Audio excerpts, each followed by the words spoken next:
Olá a todos vocês do canal Filosofia em Ação. Muito obrigado por estarem conosco. A todos os inscritos do canal, meu grande abraço. E a todos que vão ver esse vídeo. E se você ainda não é inscrito no nosso canal, que você possa se inscrever e nos ajudar. Hoje nós vamos gravar um vídeo diferente do contexto do projeto das profissões, mais um vídeo para ajudar pessoas. Nós estamos aqui hoje com o sacerdote, advogado, juiz-presidente do Tribunal da Diocese de Divinópolis e Tribunal Interdiocesano de BH, de Belo Horizonte, e também professor, lecionou na PUC Direito, e ele vai falar conosco hoje sobre nulidade de matrimônio católico. Então, é com muita alegria que nós estamos aqui hoje para gravar esse vídeo com o Padre Vicente. Nossa intenção com esse vídeo é de ajudar os casais em segunda união, tirar o sofrimento daqueles que, por direito, podem viver uma nova situação diante de Deus. Por isso, Padre Vicente, muito obrigado por estar aqui conosco no canal Filosofia em Ação, para prestar esses esclarecimentos sobre a nulidade do matrimônio católico. Padre Vicente, seja bem-vindo. É uma alegria tê-lo conosco aqui para explicar direitos tão importantes para o nosso povo católico e a todo o povo de Deus que tiver interesse nesta causa. Muito obrigado, seja bem-vindo. Marcelo. Bom dia a você, Marcelo. Bom dia a todos aqueles espectadores que se ligam a através desse meio, por este meio, estão ouvindo e nos vendo. Eu agradeço, Marcelo, por esta oportunidade de poder expor um pouco daquilo que é o meu trabalho ao longo já de mais de 30 anos, seja como sacerdote, seja como canonista, como jurista.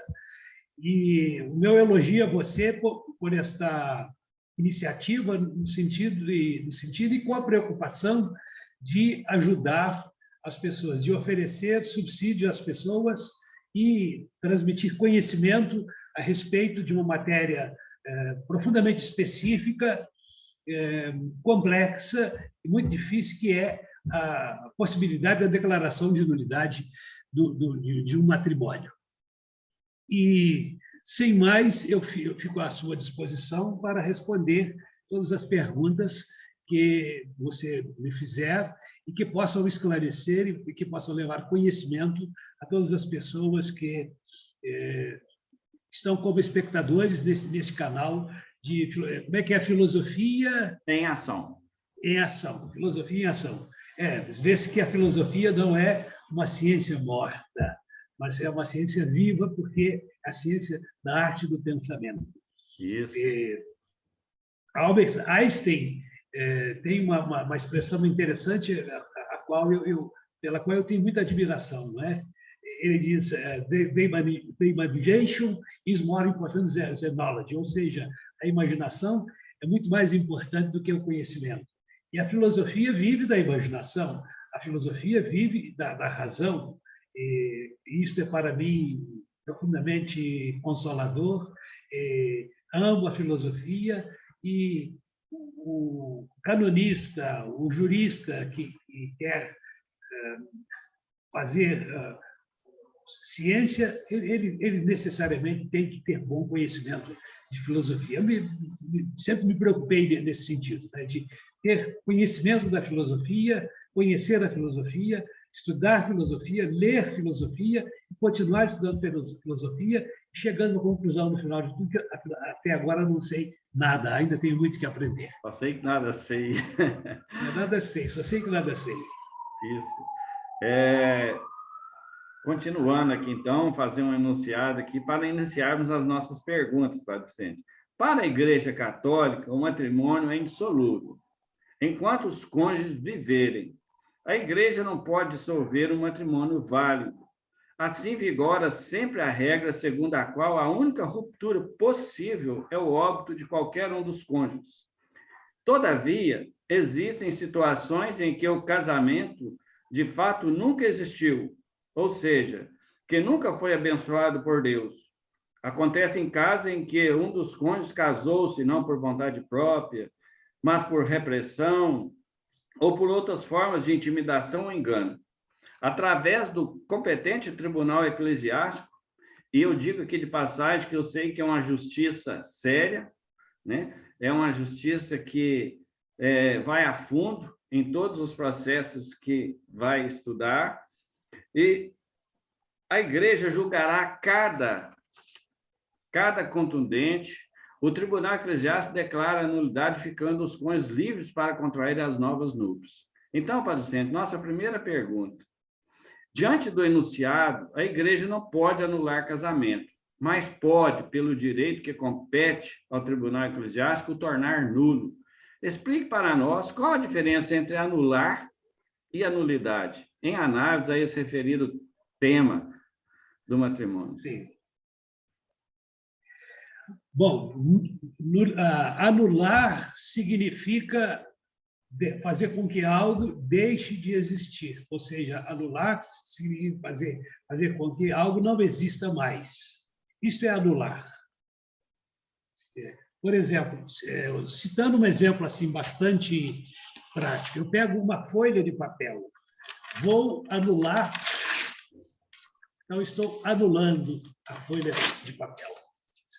Já não é mais aquela folha de papel, ela está nula, é nula, não existe, ela não existe mais. Ao passo que declaração de nulidade significa declarar algo que nunca existiu.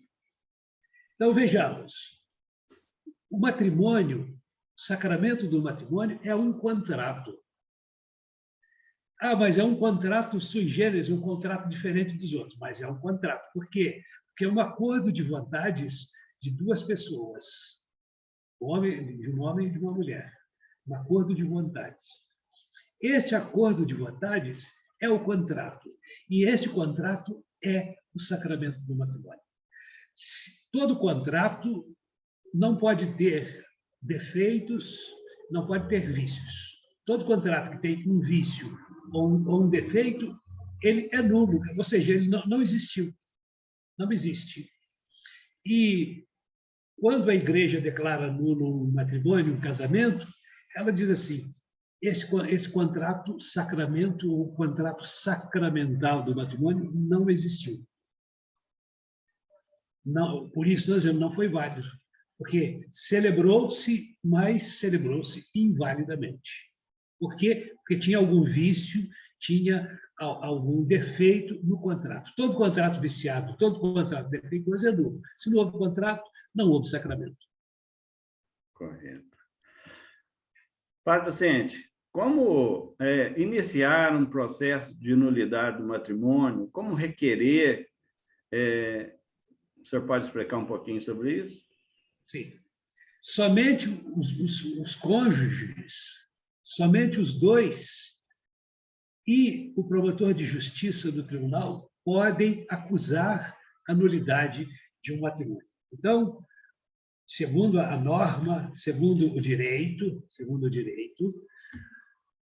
somente os cônjuges podem acusar a nulidade. Se entendem que o matrimônio não foi válido, têm direito de acusar. Veja bem, estão acusando. E o tribunal vai acolher essa acusação. Além dos cônjuges, quem mais pode acusar a nulidade do matrimônio? O defensor, o promotor de justiça do tribunal. Todo tribunal eclesiástico tem um promotor de justiça. O promotor de justiça é aquele que, sintetizando, é o custos legis, ou seja, é o fiscal da lei. Ele fiscaliza a lei, fiscaliza o cumprimento da lei, fiscaliza a validade da lei. Então, o promotor de justiça também pode acusar a nulidade do matrimônio se essa nulidade ainda não foi acusada pelos cônjuges. Por exemplo, ontem, o nosso promotor de justiça, aqui no Tribunal de Divinópolis, acusou a nulidade do matrimônio porque, no ato da celebração do matrimônio, faltaram as testemunhas. faz parte da formalidade para a validade da celebração do ano, que tenha duas testemunhas presentes e que elas assinem o documento, a ata de celebração do matrimônio. Não existe nos atos ou na ata da celebração do ano assinatura de nenhuma testemunha. Então, significa o quê? O matrimônio é nulo porque faltou a forma legítima, ou seja, faltou a formalidade própria para a celebração daquele contrato, porque cada contrato tem uma formalidade. O contrato sacramental do matrimônio tem uma formalidade. Então, os cônjuges e o promotor de justiça somente, e tão somente podem acusar a nulidade do matrimônio. Correto. Que motivos são tidos como válidos, convincentes para iniciar um processo de nulidade? O senhor pode citar, eu sei que são vários, né? Eu mesmo já escrevi um artigo para o jornal Fique de Olho, na época lá, Paróquia São Vicente de Paulo, falando sobre isso. Mas os mais comuns, o senhor pode citar alguns aí? E eu queria deixar para o ouvinte também que, quando nós vamos postar o nosso vídeo, nós vamos colocar esses detalhes no link do vídeo. Você vai poder ver lá depois, documentação e esses motivos. Mas o padre Vicente vai explicar alguns para nós. Sim. Nós iremos os capítulos de nulidade de matrimônio, ou seja, os motivos de nulidade de matrimônio, são variados, são diversos. Atualmente, ou seja, são vícios do consentimento. São vícios do consentimento. Atualmente, os mais comuns são aquele que diz relação à capacidade ou à incapacidade para cumprir as obrigações essenciais do matrimônio. Claro que as obrigações essenciais do matrimônio são todas aquelas obrigações que levam à reciprocidade entre os dois cônjuges, ou seja, a cada direito corresponde um dever, a cada dever corresponde um direito. Tudo aquilo que faz parte da vida matrimonial são direitos, e, ao mesmo tempo, também são deveres, que são recíprocos. Então, os mais comuns motivos de nulidade são, primeiramente, esse que diz relação à capacidade ou incapacidade para cumprir as obrigações essenciais do matrimônio. Outro, que atualmente também é muito comum e parece que vai se alargando ainda mais, é aquele vício de consentimento que diz relação à exclusão do matrimônio mesmo ou a exclusão de alguma propriedade essencial do matrimônio ou a exclusão de algum elemento essencial do matrimônio.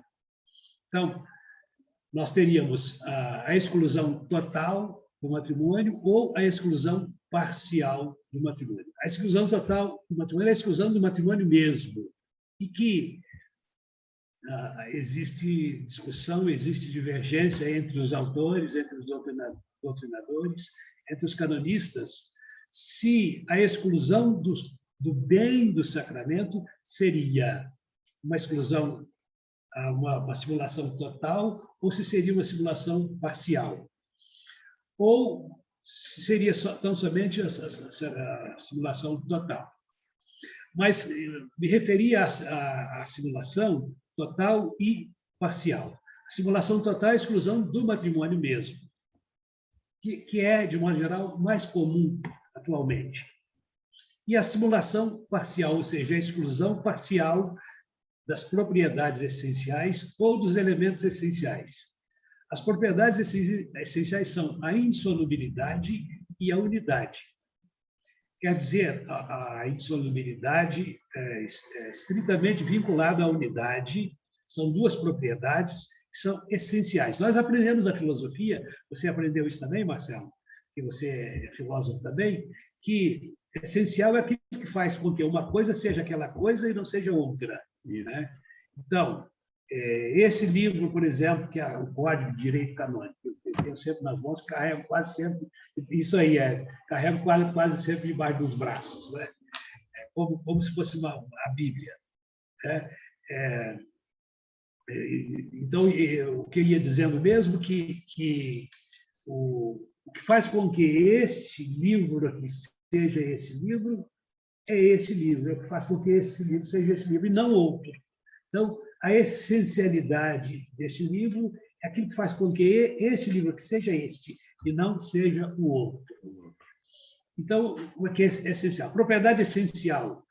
Indissolubilidade é uma propriedade de direito natural.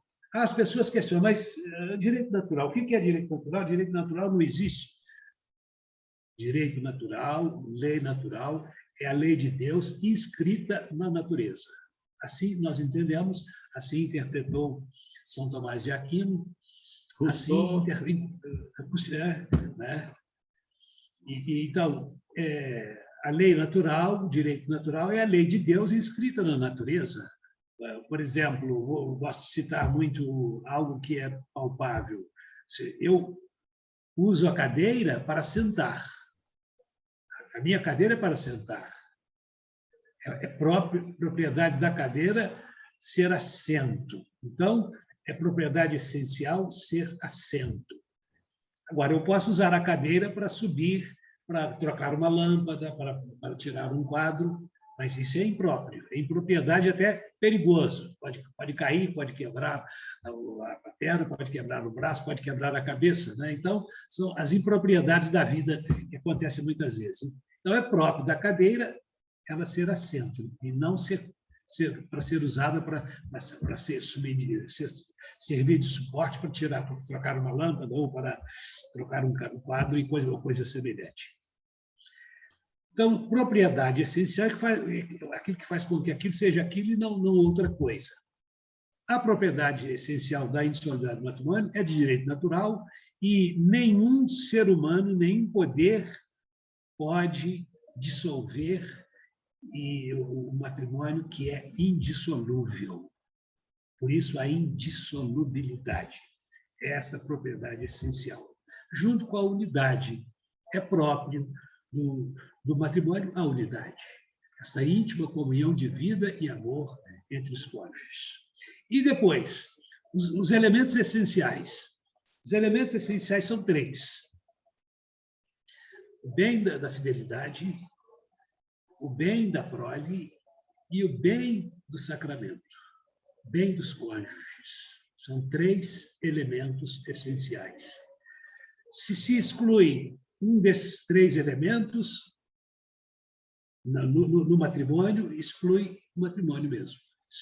Ou seja, é simulação de consentimento que será inválido, portanto, o matrimônio será nulo, porque se excluiu um elemento essencial. Por que se excluiu um elemento essencial? Se excluiu um elemento essencial, o matrimônio será nulo. Por quê? Faz parte da essência do matrimônio. Se excluiu a essência, excluiu o próprio matrimônio, excluiu aquilo que é o matrimônio. Padre Vicente, dentro desta essencialidade do matrimônio, por exemplo, o ato sexual faz parte dessa essencialidade. Sem dúvida. Inclusive, eu não vou falar o nome, claro, mas eu conheço uma mulher que ficou 1 ano e meio casada sem ter uma relação sexual porque o seu cônjuge não falou que não queria. E até ela pedir, né, a separação. Então, para o pessoal ter uma noção melhor das coisas que acontecem, né, às vezes em um matrimônio, que tem gente que pensa que é mentira, mas é verdade. É verdade. Isso acontece muito. Isso acontece muito. Tem casos interessantíssimos, né? Ontem, por exemplo, estava trabalhando um matrimônio que depois de celebrado, durou 14 dias. Outro matrimônio durou 3 dias. Os pais obrigaram o rapaz a se casar com a moça, porque a moça disse que estava grávida. ela queria sair de casa, ela queria se livrar da tutela dos pais e inventou de que estaria grávida. E os pais, então, obrigaram o rapaz a se casar. E o rapaz, inclusive com ameaças, ameaça de morte, ele acabou aceitando o casamento, mas contra a própria vontade. E depois de casados, após o terceiro dia, os pais da moça procurou o rapaz e contou para ele que ela havia perdido a criança. Mas ela não teve reação nenhuma, né? Ela teria tido um aborto, mas não teve reação nenhuma, não teve sinal nenhum.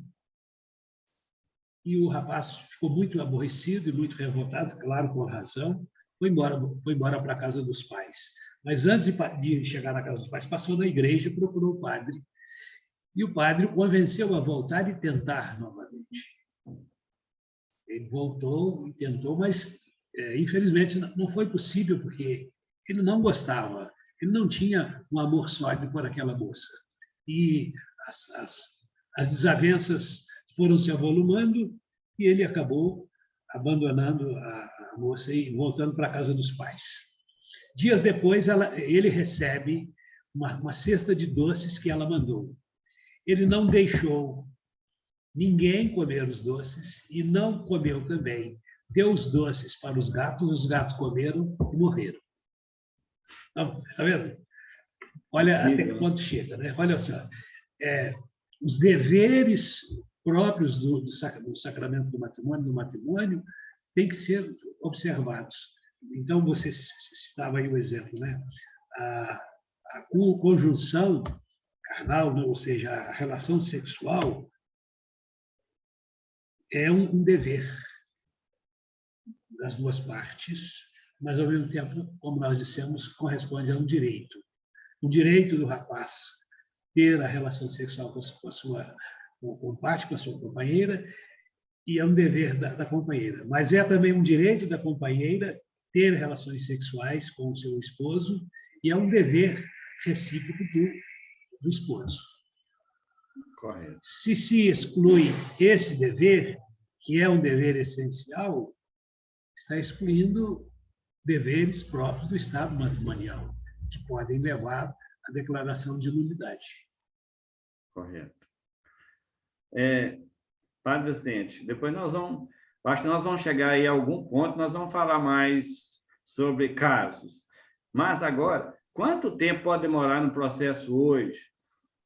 Nós vimos aí que o Papa João Paulo II deu uma grande abertura, né? Após o Concílio Vaticano II, o Papa João Paulo II, e agora o Papa Francisco também veio ajudar mais um pouco os casais de segunda união quanto à nulidade do matrimônio. Como que está funcionando? Por exemplo, a gente sabe que a demanda é grande. Como que está funcionando isso na Diocese de Divinópolis, no Tribunal Eclesiástico? Qual o tempo que demora? Sobre o valor do processo?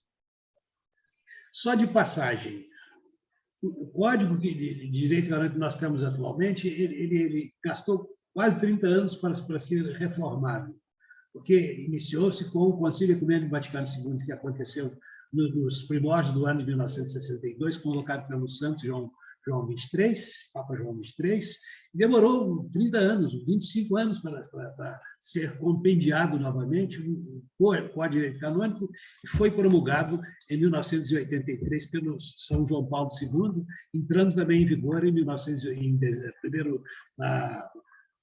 no primeiro domingo do Advento de 1983, entrou em vigor o novo Código. De lá para cá, aconteceram algumas outras reformas. A última reforma que ocorreu foi a promovida pelo Papa Francisco, que simplificou um pouco mais e tornou, oferecendo possibilidade de maior celeridade nos processos para declaração de nulidade de matrimônio. E criou um novo processo, que é o chamado processo breve. Processo breve diante do bispo. É um processo um pouco sumário, mais sumário, e que como a própria expressão, como o próprio termo diz, processo breve diante do bispo, é mais breve, por isso demora menos tempo. O problema é o seguinte, que nós somos muito poucos agentes da justiça eclesiástica preparados para trabalhar a legislação canônica sobre os processos de declaração de nulidade matrimonial. Ultimamente, os bispos têm investido muito e têm colocado padres e até leigos para estudar, para se prepararem para atuar como agentes da justiça eclesiástica, porque precisa de preparação, porque se trata de algo profundamente sério e que é necessário ter conhecimento, mas não só, também experiência para atuar como agente da justiça eclesiástica, como ministros da justiça eclesiástica, como a expressão muito comum atualmente entre nós. Por isso, alguns processos são mais céleres, são mais rápidos, outros processos são mais demorados, porque, vou citar só um exemplo, que às vezes as pessoas não conseguem entender. É preciso que tudo seja documentado.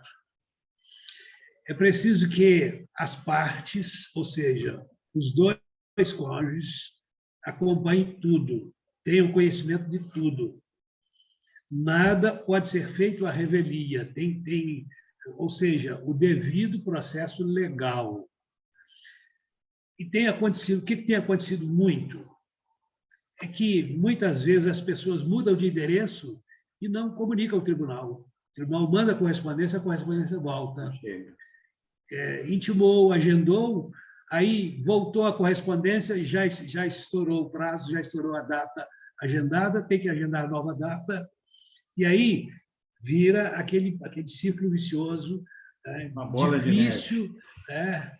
Bola de neve, difícil, fica muito difícil. Nós somos poucos agentes preparados para isso e não damos conta. Por exemplo, quantas pessoas eu consigo ouvir por dia? Quando eu era mais jovem, eu conseguia ouvir 7, 8 pessoas, porque ouvir, inquirir partes, inquirir testemunhas, é um trabalho que requer profunda atenção. São muitas questões que têm que ser levantadas, que têm que ser investigadas, para buscar o quê? Para buscar a verdade sobre aquele matrimônio. Nós temos matrimônios, processos de declaração de matrimônio que, em 6 meses, estava encerrado e já saiu a sentença. Mas tem também processos que têm 2, 3 anos, aí, sobretudo agora com a pandemia, a dificuldade está sendo muito grande, porque, por exemplo, há 2 meses atrás, nós iríamos retomar as nossas audiências, aí houve aquele fechamento, houve aquela determinação das autoridades para proibindo a aglomeração e a onda roxa, etc. Né? A onda roxa e tal. Então, tivemos que parar tudo, né? Agora estamos já repensando para ver se agora em maio ou mais tardar no início de junho nós retomamos as audiências. Então, as dificuldades são muito grandes e não se pode atropelar o processo, porque todos têm direito ao devido processo legal. Nós temos que obedecer à lei, não podemos fazer o processo andar como nós imaginamos, como pensamos que deva ser. Né? O devido processo legal. O juiz, no meu caso, por exemplo, também tem que obedecer à legislação. Ele não é o dono da lei, então tem que obedecer, tem que cumprir a legislação, o devido processo legal. Correto. Para o pessoal entender, né? Parece que antes do Papa Francisco, o processo passava por 3 juízes, né? E agora é só um. Ele simplificou. É isso mesmo? O que ocorreu é o seguinte: antes, o processo de declaração de nulidade matrimonial tinha que ser julgado por 2 tribunais. Era julgado em primeiro grau de jurisdição, em primeira instância, e, mesmo se as partes não apelassem, o Tribunal de Primeira Instância remetia os autos do processo para a segunda instância, para o Tribunal de Segunda Instância, para o Tribunal de Apelo. E aí era necessário, então, uma dupla sentença pela nulidade, ou, se não houvesse uma dupla sentença pela nulidade, o matrimônio era declarado válido. Hoje, não temos mais a dupla sentença, não é exigida mais a dupla sentença. O matrimônio declarado nulo em primeira instância está declarado nulo para todos os efeitos, a menos que uma das partes ou o defensor do vínculo apelem da sentença. Aí, então, no caso, o processo será remetido à segunda instância, ao Tribunal de Segunda Instância, ao Tribunal de Apelo. Mas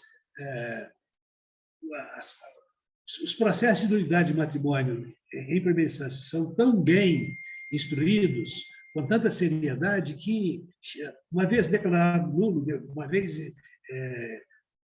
uma vez emanada a sentença, prolatada a sentença, não se encontra, na maioria das vezes, 99,9%, argumentos para apelo, argumentos para apelação. Então, ficou bastante simplificado, né? E o processo breve que é bastante simplificado, porque não fica com todos aqueles momentos de oitivas, de partes, de testemunhas, chama uma, chama outra, não. É um processo breve que, se é assinado pelos dois, já logo vai se ouvir, colher as provas, e sem necessidade de 3 juízes, porque são os processos para declaração de nulidade de matrimônio no processo ordinário são julgados por 3 juízes, ou 3-0, ou 2-1, né? Assim por diante. E o processo breve diante do bispo, ele vai ter ouvir apenas 2 assessores que acompanharam a instrução do processo, e o próprio bispo é que vai dar a sentença. Como ele vai formalizar essa sentença, a lei diz que ele que saberá. Do jeito que ele fizer, será, então, prolatada a sentença. O processo breve, segundo a norma canônica, segundo manda a lei canônica, segundo o direito canônico, ele tem que ser célere, não pode ficar sendo prorrogado ou sendo reenviado para outras datas, agendado para outras. Não. Tem que haver celeridade, ou seja, quanto antes é direito das partes saberem se o matrimônio foi válido ou não. Correto. Então, vou deixar para os nossos ouvintes aqui, para as pessoas interessadas que vão ver esse vídeo, os documentos necessários para o processo, eu vou deixar no link do vídeo. Vocês podem acessar o vídeo, acessar o link que vai estar escrito lá sobre a questão dos documentos. Padre Vicente, é preciso ter testemunhas no processo de nulidade matrimonial? O senhor já falou aí, mas rapidinho aí, dá uma explicada para nós sobre isso. Sim. Diante de qualquer acusação, é necessário que haja provas. Provas daquilo que se acusou, provas daquilo que se diz, provas daquilo que se encontra nos autos do processo. Os meios de provas que nós temos nos processos para a declaração de nulidade, com raras exceções, são as provas testemunhais, ou seja, 2 ou 3 testemunhas que conheceram os cônjuges antes que eles se casassem, portanto, durante o namoro, durante o noivado, que os conheceram, que os acompanharam, que se apresentam para testemunhar a favor. Nós ainda padecemos no Brasil o trauma de testemunhas. Trauma para ser testemunhas. Muitas pessoas têm medo de testemunhar. Nos processos para a declaração de nulidade natural, as pessoas não precisam ter medo. Primeiro porque o que elas vão dizer é absolutamente sigiloso. Somente as 2 partes vão tomar conhecimento daquilo que as testemunhas disseram. Se as testemunhas não querem ajudar, querem depor, mas não querem que as partes tomem conhecimento, também pode acontecer, né? E tem acontecido muito. Muitas testemunhas vêm aqui, eu testemunho, mas não quero que eles fiquem sabendo que eu testemunhei. Correto. Isso seria cerceamento de defesa? Cerceamento da ampla defesa? Até poderia ser, mas se os cônjuges confiaram naquela testemunha, confiaram na palavra dela, não vão agora querer questionar o que essas testemunhas disseram. Afinal de contas, o fato das testemunhas nos processos para a declaração de nulidade matrimonial é um gesto de caridade. Um gesto de caridade das pessoas para o bem daqueles cujo matrimônio fracassou, cujo matrimônio não deu certo, cujo matrimônio pode ser declarado nulo. A testemunha ajuda. É o tipo de prova mais fraca que existe. Mas nos processos para a declaração de nulidade matrimonial, na maioria absoluta das vezes, na inteira maioria, é o único meio de prova que nós temos. Isso. Embora a legislação mudou um pouco nesse sentido também, porque nós temos que acreditar naquilo que as pessoas falam. E aquilo que alegaram na inicial, aquilo que disseram depois no próprio depoimento pessoal, deve ser tido como verdade, né? Antes, questionava-se, né? Não se podia considerar que houvesse prova plena a palavra de uma pessoa. Não. Atualmente, o juiz vai avaliar, o juiz avalia o que disse a pessoa. O que disse a pessoa é que vai trazer convencimento ao juiz. E o juiz, na sua consciência, vai decidir. As pessoas podem dizer o seguinte: mas então é um processo muito difícil. Não é difícil. É muito difícil de mexer com esse processo. Não é difícil. Basta ter um pouquinho de paciência, confiar na ação da justiça eclesiástica, confiar nas pessoas que são os agentes da justiça eclesiástica nos tribunais. Perfeito. Padre Vicente, gostaria que fizesse uma explicação como é tratada e analisada a questão da infidelidade na nulidade matrimonial. Eu quero lembrar aqui, Padre Vicente, um detalhe. Quando eu escrevi o livro dos sacramentos, nosso querido, saudoso, né? Tem muita saudade dele, Dom José Belvino, ele fez a correção do livro e ele falou assim: não vou mexer em nada que você escreveu. A única coisa que eu quero detalhar um pouquinho aqui é sobre a questão da infidelidade no matrimônio. Eu estou falando isso para que você possa analisar também, como juiz, a fala dele. Ele falou assim: a nulidade, quando ela um caso, por exemplo, casual, né? A igreja ensina o perdão. E cada pessoa tem uma capacidade de perdoar.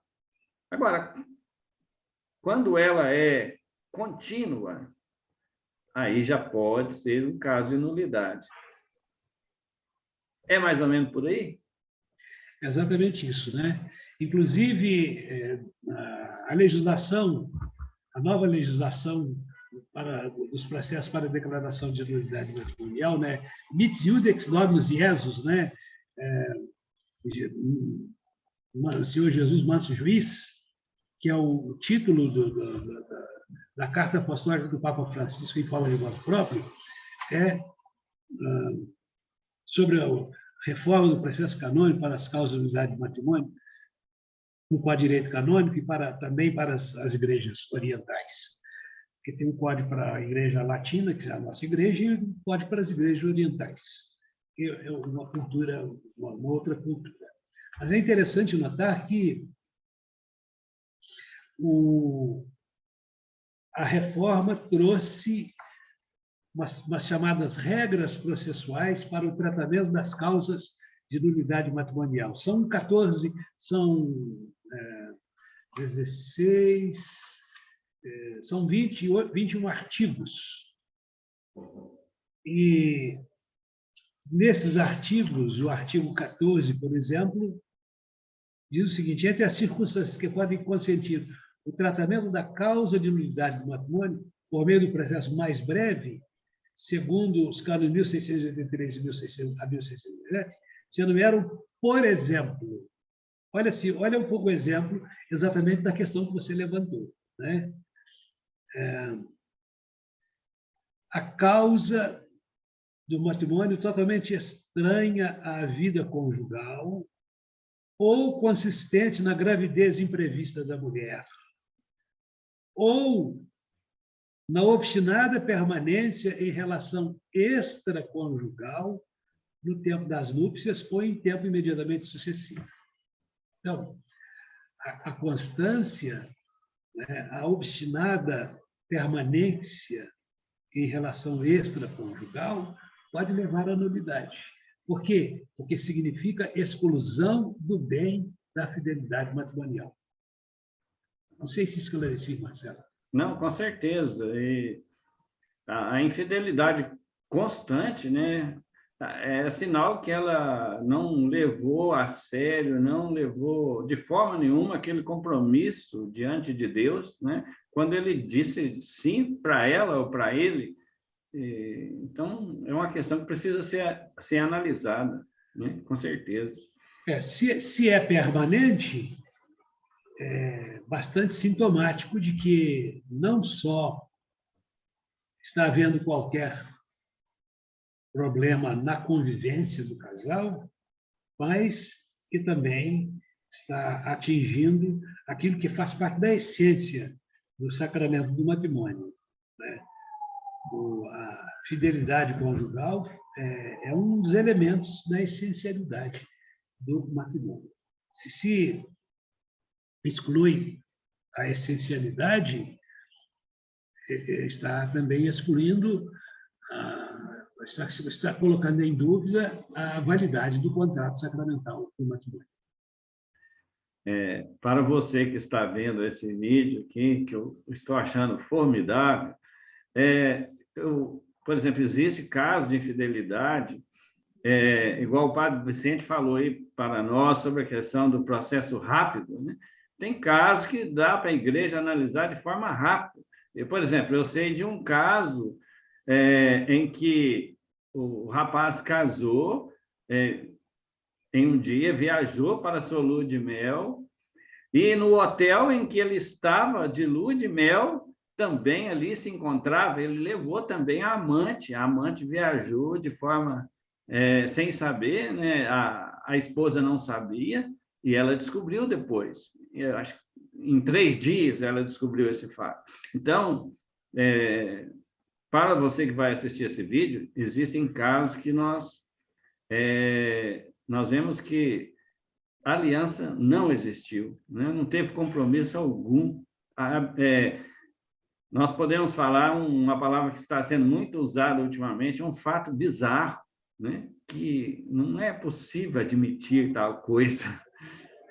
Sim, Marcelo, sobre esta menção que você fez aí ao fato bizarro, eu posso traduzir esse fato bizarro por uma outra expressão que tem um alto significado para nós, porque o matrimônio é a base da família. A família começa no matrimônio. Se quer uma família bem constituída, é preciso que o matrimônio também seja bem constituído. Então, a bizarrice nada mais vem a ser que o ato de vontade implícito. Porque existe ato de vontade explícito e o ato de vontade implícito, né? O ato de vontade implícito é aquele ato que, no íntimo, de alguém, não existe a vontade de fazer com que aquele juramento, aquele contrato, aquele compromisso valha lá no íntimo.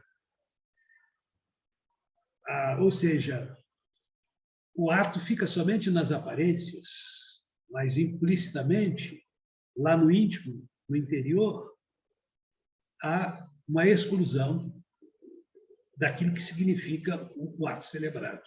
No caso, o contrato sacramental do matrimônio. Então, a bizarrice, o bizarro, é nada mais que a exclusão implícita, a implicidade. Está implícito, não aparece. Isso. Nossa, eu me lembro que, na época que eu lecionei lá na PUC, É o que está oculto, na graduação, né? Oculto no ser. está oculto, Na época que eu lecionei lá na PUC para graduação, eu depois não quis mais, porque realmente muito desgastante, eu tinha que enfrentar estados e tal. Mas eu falava sempre, o que é um fenômeno? Em filosofia, o fenômeno é tudo aquilo que aparece. Quantas e quantas vezes eu repeti isso lá, não é? Então, os fenômenos que não aparecem são os atos implícitos, né? Mas eles existem porque estão lá na implicitude. São metafísicos. Sim. Aqui agora eu já estou entrando em debate filosófico, né, Marcelo? Padre Sente, chegando ao final do processo com sucesso, né, que vantagens decorrem os requerentes da declaração de nulidade? O matrimônio, a sentença uma vez prolatada, tem um prazo de 10 dias, né, para se tornar definitiva, por lei, porque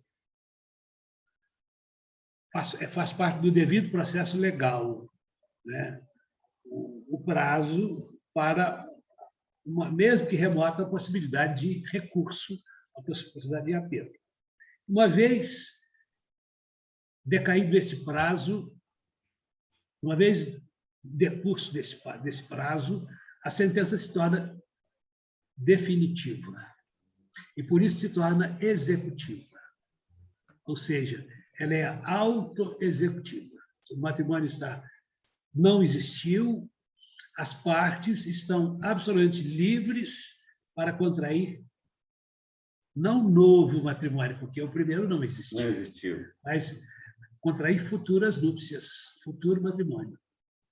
Que bênção, hein? Com todos os direitos. É uma bênção de Deus, realmente. Né? Porque eu conheço várias pessoas, né, que passaram por essa situação de ter um primeiro matrimônio inválido, né, nulo, e tem uma nova vida, né? Tem um encontro especial com Deus, né, na segunda união. Ou talvez... Curioso, Marcelo.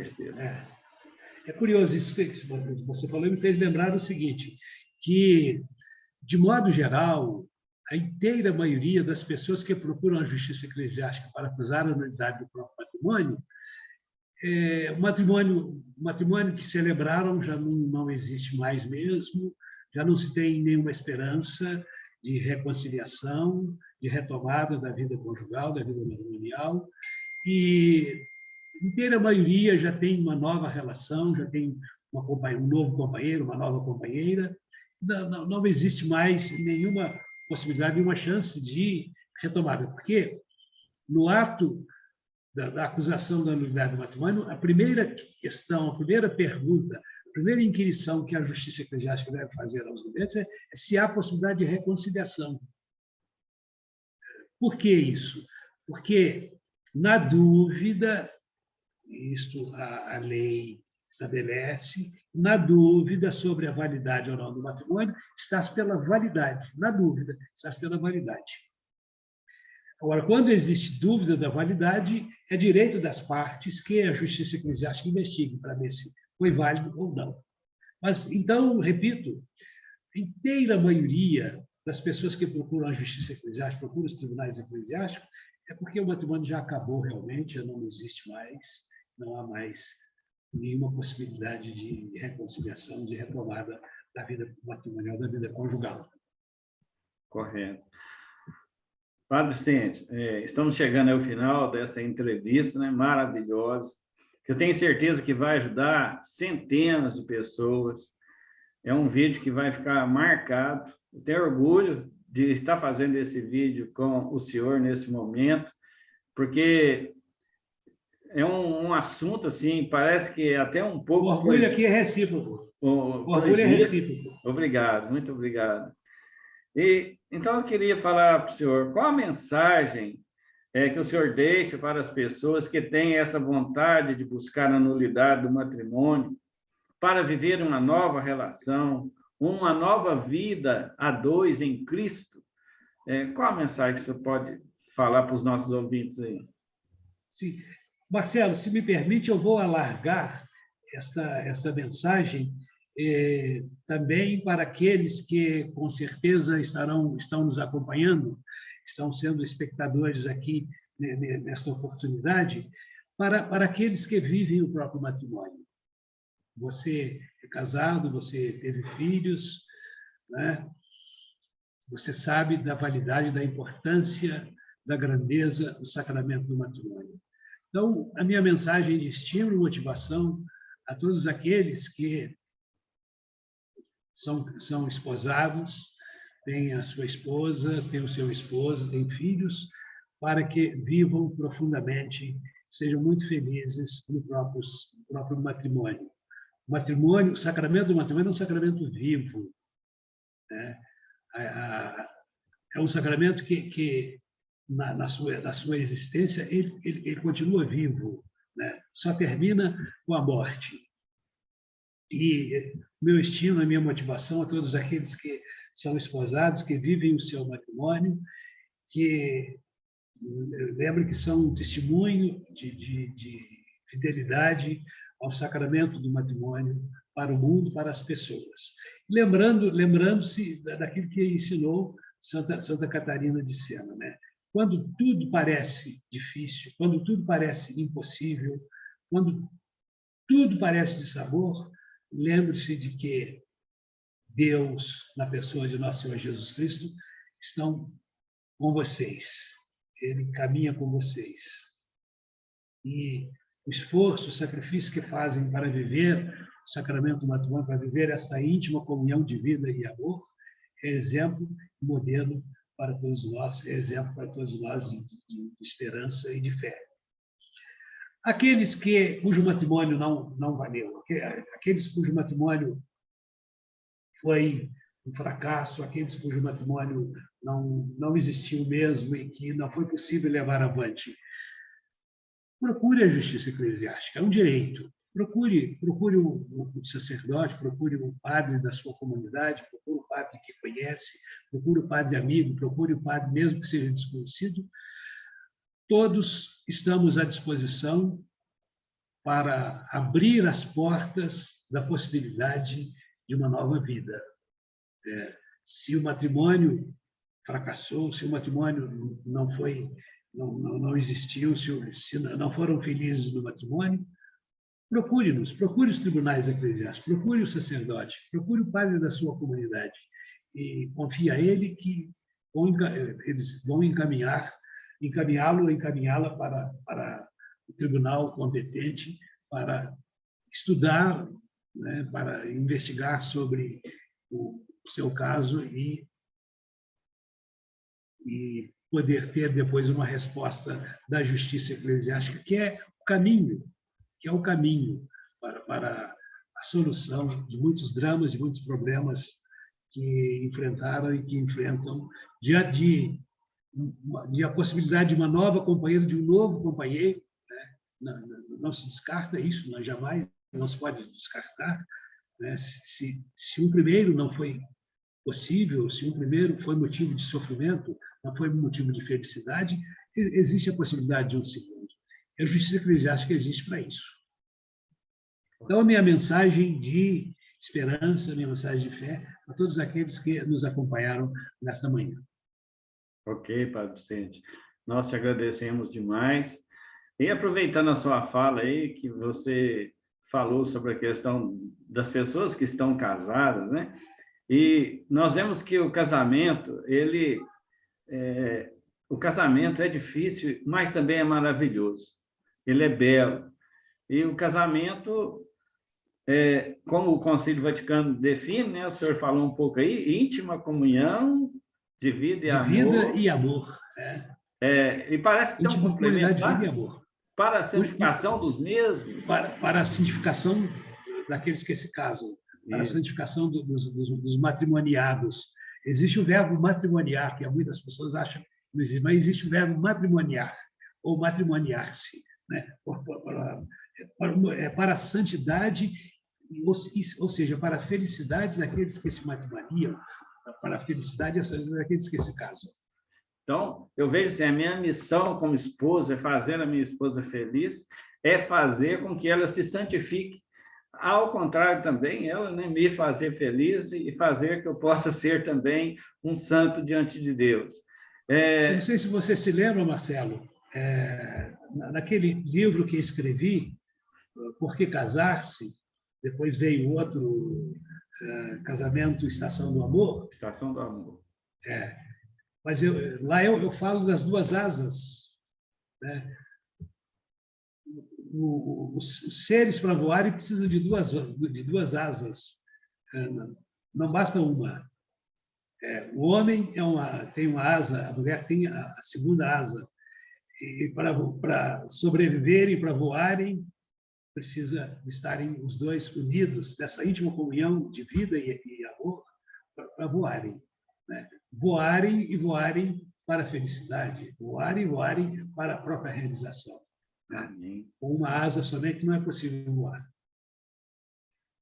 Padre Vicente, chegamos ao final.